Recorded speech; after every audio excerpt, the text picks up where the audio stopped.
This afternoon, we're here with Diana Butler Bass. Diana is an author, speaker, and independent scholar specializing in American religion and culture. She holds a PhD in religious studies from Duke University and is the award-winning author of 10 books, including Grounded, Finding God in the World, A Spiritual Revolution, and Grateful, The Transformative Power of Giving Thanks. Also, Diana has been involved with Writing for Your Life for quite some time, and I haven't announced this publicly yet, but she's going to be keynote speaker at an upcoming Writing for Your Life online conference in November. So we're very thrilled about that, and we're also excited to have Diana here today to talk about the election. Well, I love being with you, Brian, and it has been a while. I think I've been with you since the very beginning, different Yes. projects and Writing for Your Life. So this is really an interesting project, getting to talk about faith and politics with you. Yes. I mean, with Writing for Your Life, we pretty much generally just talk about writing.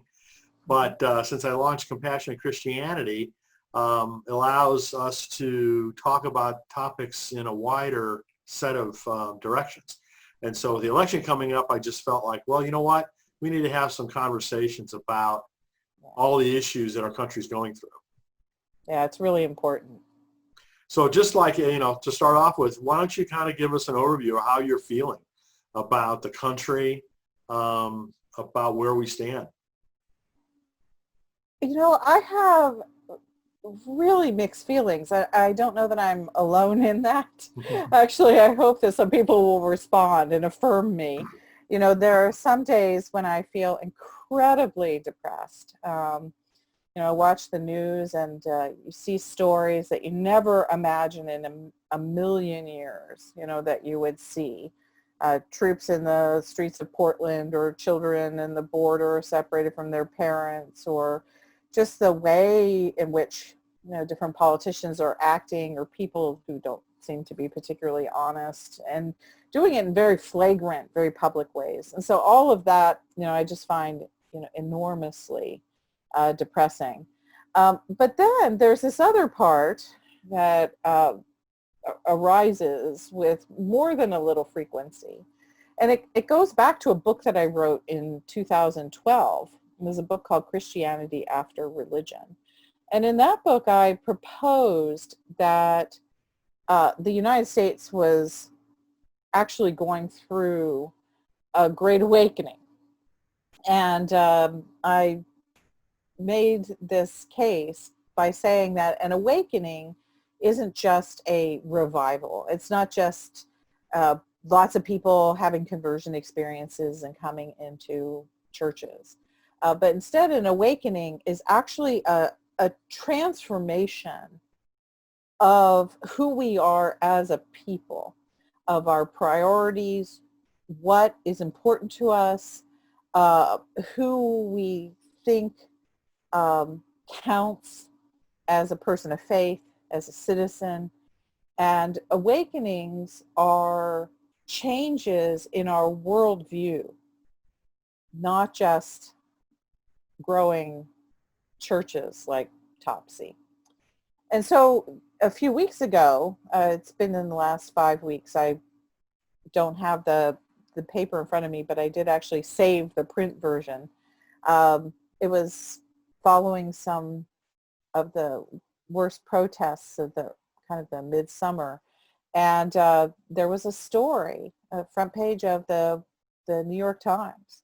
And the headline was, "Awakening Grips America."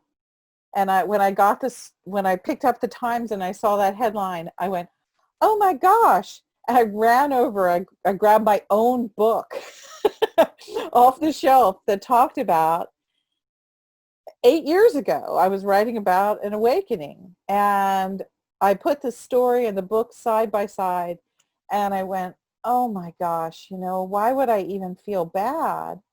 Because I had myself said that awakening would be accompanied by the decline and the loss of familiar institutions in order to clear the decks for a new kind of America to be born. And so I see an amazing number of signs of awakening.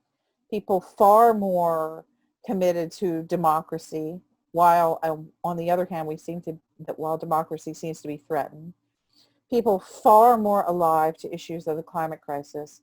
And certainly the issue of race has awakened us all this summer about where we need to go as we move into the future, and who counts as being fully human, and how we create a society where real power and economic equality is shared by all people, regardless of our racial and ethnic backgrounds.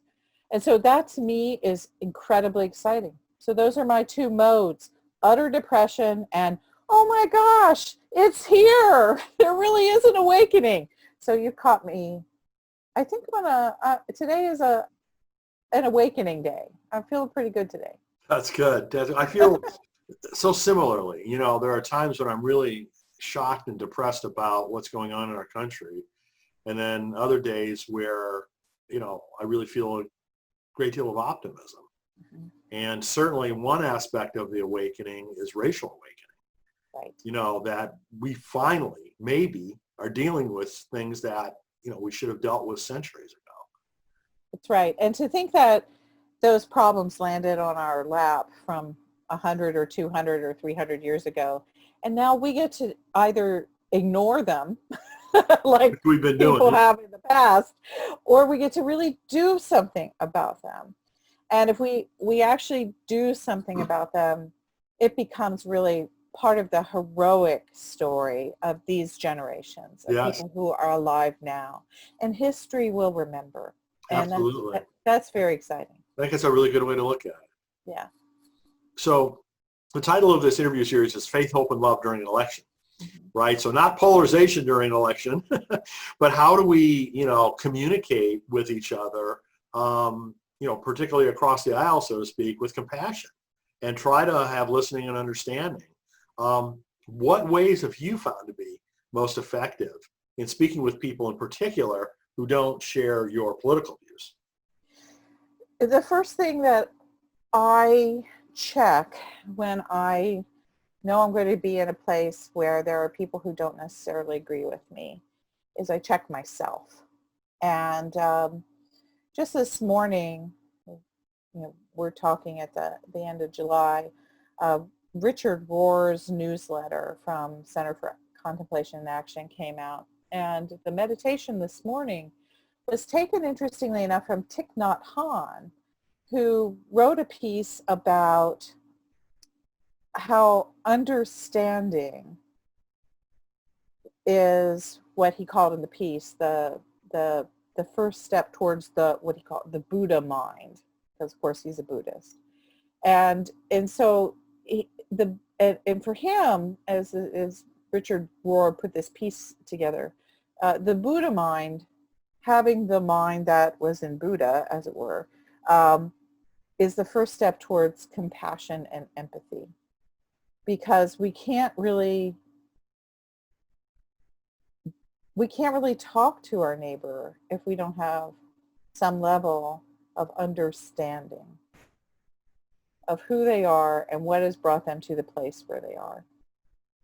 And so Richard, of course, being a Catholic priest, he likened that to the verse in the New Testament where it talks about having the mind of Christ. And that the mind of Christ, first of all, it's not a set of doctrines to believe in, but it's a disposition towards understanding, and understanding that opens the way towards compassion and empathy in the same way that Thich Nhat Hanh was explaining about Buddhism.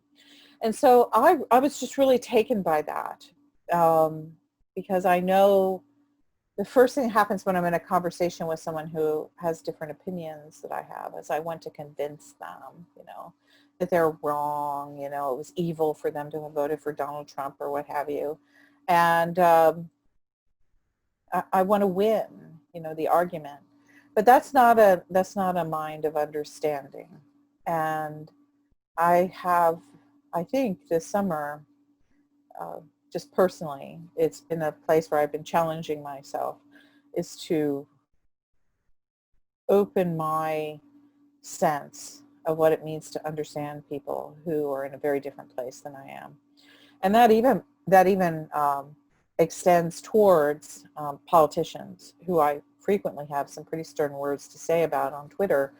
Uh, but even if people like follow my Twitter account, I hope one of the things they would notice is that certainly in the last 6 to 9 months, I have not found myself attacking individuals, calling people fools, monsters, all this kind of stuff. I have focused around issues of policy and urging people to vote and trying to get people's awareness elevated towards issues that are really important. So instead of coming out all the time and calling people names, which Twitter seems to have excelled in, creating a culture where that's all we do, I've been backing down from that and trying to employ some different spiritual principles. And so that to me is really the first thing about talking to someone who's different, is looking at ourselves in the mirror. And I can have all of the right opinions in the world about what should be in the Democratic National Committee's platform or who to vote for or why Donald Trump is the worst thing that ever happened to America. But if I just go into a room with my cousins or a neighbor who doesn't share those things and want to win an argument, I've lost before I began. Well, that's a hard thing to do, isn't it? I know It is. for me, I struggle with that same thing. I want to win the argument. Right. And it is very hard. It's especially hard for people who trade in books and words, because we think we have a thesis, we have a point where we want to convince people with our words. And, I certainly want to do that. But I think I have a new commitment to wanting to do that in relation to developing that heart of understanding and thinking. I was very glad for the framework Richard Rohr put around it this morning. Well, what does it really mean as a Christian writer, as a Christian participating in the political process, to have the mind of Christ? And I'm going to be working toward that as the next few months unfold. I just kind of reflect back on, years ago when it was a little bit easier to have a pointed conversation with someone that you didn't necessarily agree with, because there was more of an underlying level of belief in the common good. That's right. It seemed like that we've lost now. So I think, having these kinds of conversations that are, subject to opinions and violent reactions and things like that, it's necessary, unfortunately, for us to handle those more carefully and differently than maybe what we would have. I was speaking for myself. That's the way I feel. Okay. It's because we're functioning from, I think, two entirely different sort of foundations of how we understand truth and facts. And, and those that moves towards science, it moves towards religion, it unfolds in every arena, of our lives. And that's actually one of the things that I was most worried about 4 years ago, and it has gotten nothing but worse, is the capacity right now in our culture for any kind of shared foundational narrative certainly is elusive, because we just aren't, one person says freedom and another person says freedom, and they mean completely opposite things. Right. So somehow we're going to have to, and this is where I think writers can be important, as well as teachers and preachers, people who work in words, is to begin to help people unpack what they mean by words and where we get those definitions. And so that becomes maybe reestablish some commonality too, right? That's right. I do think that there's a very that there's almost a healing ministry, as it were, that people who work in words can have as we move into the future. I mean, at least I hope that's the case. I think that's a really good way to think of it. Mm-hmm. So you mentioned policy, and there probably is a long list of different policy changes that we both would like to see. But what do you hold as the highest priorities going to this election for policy? I never I never really think of myself as a policy kind of wonk. I live outside of Washington, D.C., which makes me no fun at cocktail parties where everybody loves talking about. But there are no cocktail parties right now. So, hey, what the heck? Everybody loves talking about policy. And, I don't know that I have particular policies. I know I have concerns. And those concerns I feel like come out of a framework of both faith, my faith positions, and also my passions for a democratic America. And those are really twofold, is that I'm really, really, truly interested and have been for years in healthcare. I think that, it is, talk about something that can be a uniform. I mean, it's always fractious, but the truth of it is we all get sick and we all don't want to spend the kind of money we've had to spend in order to be well or help our friends and relatives stay well. And so the whole, I don't know if it's a policy per se. People say, oh, you're for like Medicare for all. I don't know if I'm for a particular policy like that, but what I am for is stabilizing and making more certain the pathways that Americans have towards affordable, high quality health care that would embrace the whole population. And that is something I'm just deeply concerned about. I think that what we had with the ACA was a really, really, really great first step toward all that happening, and I've been very sad to see it slowly eroded and being taken apart by the Republican Congress first, and now Trump and Mitch McConnell. And that has to be just a number one priority, and I think a lot of people share that. So that for me is probably primary, and I that comes from, like I said, faith. What was Jesus if not a healer? And the other thing too is that in order for democracy to be healthy, its people have to be healthy. And I think that if we are healthy and more confident about that, and don't have such a zero-sum mentality about health and wellness, we might be able to reach towards one another better. So that's the first thing. The second thing is I have been and can continue to be deeply concerned about social safety net and economic inequality. Not just, for me, there's some practical things about moving into my 60s and caring very deeply for things like Social Security and wanting to make sure that those pieces are in place, that we take care of the oldest people in our society who have contributed, much for decades. But the other piece of it is that I have kids who are millennials, and I really, truly hate the worries that they have, the amount of debt this culture puts them in, their fears about never being able to buy a home. And so there's a certain number of issues that I care about related to both the oldest people in our population and the youngest people in our population. And I'd like to see those two conversations brought more closely together, to see them part of the development of a network of care and a network of fairness and a network of equality that supports people in difficult transitions throughout the whole of their life cycle. And so instead of it being millennials want this, the youngest people want this, and older people want this, and having it be a fight, I want to draw together those concerns and see that when we care for one another at all of life's different challenges, we're really strengthening the whole community of American society.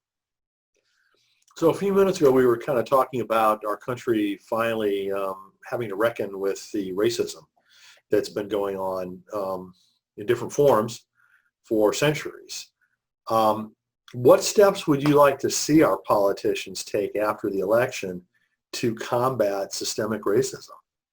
Well, I think that both of those issues, it's interesting to talk about things like, health policy and then also economic inequality. And those things both almost immediately segue right into issues of race, Mm, because the people who are treated worse in our healthcare system are almost inevitably Black and brown or Native American.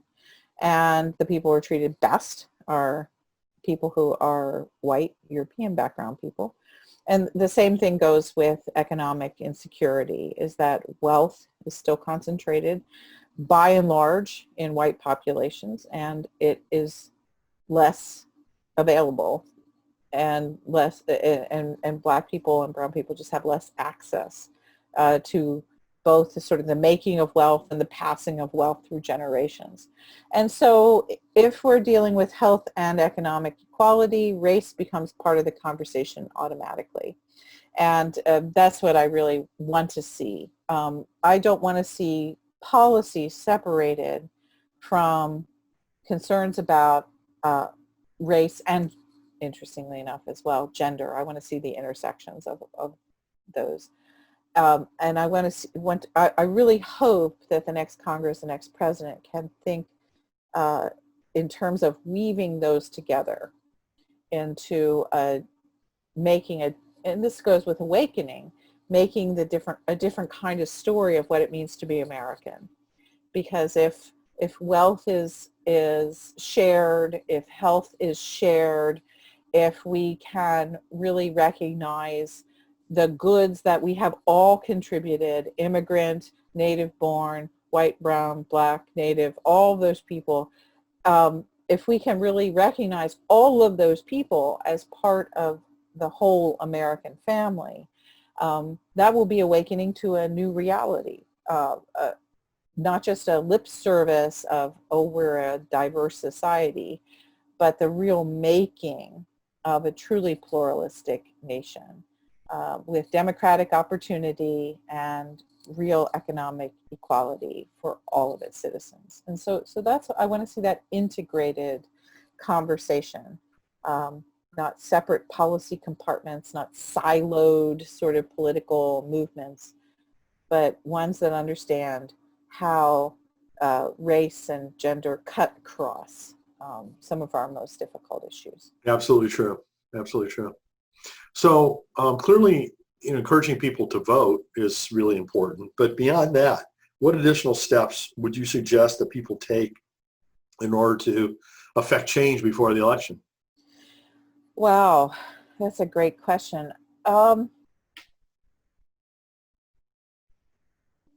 know it's hard, but one of the things that is always important, it's just, and it's practical, is we actually live in a society where you need money to run campaigns, and as people are able to be able to donate to political campaigns for both candidates and also for different kinds of issues that you really support. And sometimes we look down saying, oh, that's not really, that's just donating money. But everybody needs cash to make certain kinds of things happen in this society. So I really encourage that, especially look for local campaigns and people who are a little bit off the radar screen that don't have access to big donors. I've taken in recent years to really supporting the member of the House of Delegates here in Virginia. I know the person who represents me in Richmond. We have, when we could, he lives in my neighborhood. We have face-to-face conversations. We talk about everything from the local school to stuff we're worried about, what's going on in his campaign. Sometimes he runs an entire campaign on like $10,000. I mean, it's like, and yet those delegates in the House of Delegates in Virginia You get 100 of them together, and they've made enormous changes in the state of Virginia by switching the party affiliation of that House of Delegates. We now have Medicaid far more available to the poorest Virginians. We have all kinds of new stuff going on regarding climate and voting rights. And so, sometimes you think, oh, that's not an important race. But those races are really, really important because that's the first step of democracy, those state houses and local elections. So I know him, and I also know the state senator who represents me, and I talk to him. I know my congressman. I talk to him, and so I talk to him on Twitter as well as in person. And so it's really interesting. I think that local involvement, it sounds so corny, but it is really the beginning. And there are several people right now in Congress, that's exactly where they came from. You think of someone like Lucy McBath from Georgia, who got involved in very local politics around gun issues, and now she sits in Congress and was just the other day quizzing the Attorney General of the United States on issues of race in front of the whole of the nation. And that happened because she was a mom and her son was killed, and she got involved in the political issue of gun violence. Wow. Wow. Excuse me. It's not COVID, it's a tickle. I have some water. So just to finish up, what would you recommend for religious leaders to do and to say, leading into this election? Well, I think that religious leaders, feel like they're in a particularly, difficult place because they worry about getting up and preaching about things that would split their congregations. First of all, I would like to encourage people, sometimes you actually have to preach about stuff like that. And if you're a pastor in a congregation, you might be a little scared, but I would say trust your intuitions, push yourself a little further than you might normally go, because these are really important times. These are really significant world historical issues, and you don't want to be on the wrong side of all of that. You want to be a person who is seen as being courageous at this moment, but you also as a person who is not the leader of a congregation, what I would like to say is I trust you with that judgment. And I hope that you feel that your congregation trusts you with that judgment. And so take that really seriously. We trust you, and yet we also need the challenge by you. And so that's that word piece for what religious leaders can do. The other piece is, I think, tied in with what I was saying kind of more at the beginning. You're saying, how can people who are different talk to one another? I think that religious leaders do have the unique capacity for urging people to change. And that means, if my spiritual director comes and looks at me and says something like, I think you're really being too mean on Twitter, I'm going to take that a lot more seriously than if my brother said it. My brother and I are all, when he talks to me, we are always arguing about politics. And so, but my spiritual director can say that. And then I go, oh, well, and then my next question usually is something like, well, what do you suggest I do about it?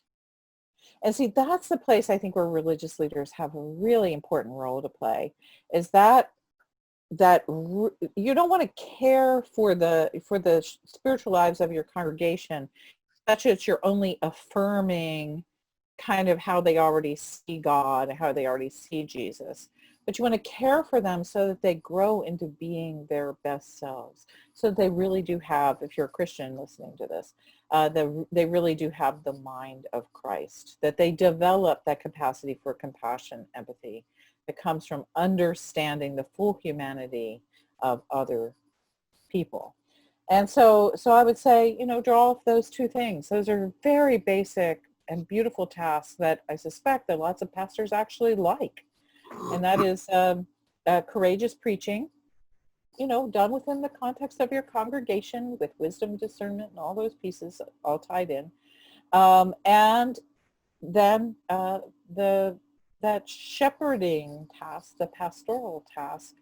But it's a pastoral task, not to just pat people on the back and say everything's going to be okay. It's a pastoral task to really grow and nurture and cultivate the spiritual lives of the people who are in your care. And so do those two things and do them well. I think that's sort of the basics for anybody who's in religious leadership. And then beyond that, hey, if you want to go protest in the streets, wear your collar and wear a mask and take a couple congregants with you and see what happens from there. I've certainly been to those kinds of protests. They always change me. And I usually learn more from the non-church people who are on the streets than I learn from sitting around my office praying. So I always encourage that activism piece as you feel called, and as, and even if you don't feel called, sometimes you just go because it's the right thing to do. Well, really great advice, Diana. This has been wonderful to be able to talk with you about some of these really important issues. It's not the kind of thing that, we usually talk about all the time. We're talking about writing or about business or something like that. So it's really a pleasure to dive in with you on these things that right now are pretty important for the entire country. So thank you for joining us. I don't know if you remember or not, but I actually wrote a little book a few years ago called Broken We Kneel, which is a book of reflections on faith and politics. And I think I know it's still available if Amazon's delivering books these days. And if anybody's interested in following up on some of the kinds of inclinations that I have, and they're also very, I really care about the theological dimensions of these things. I'm not trying to sell a book, but I do have a resource there that can companion you in these kind of tough days. So anyway, there's a book and writing at the end about faith and politics. Wonderful. All right, Diana. Well, you take care. And as I said, Diana will be joining us for the Writing for Your Life conference in November. So we really are going to be looking forward to that. Thanks, Brian. It's always wonderful spending time with you. I look forward to the next time we can actually meet in person and have lunch together. Yes, exactly. Long overdue. Yes, and I hope it won't be that much longer, but I think we're in it for another 4 to 6 months. Yeah, so, yeah. But you stay safe, and everybody I hope is listening to us. Stay well. Okay. Take care. Thanks so much, Diana.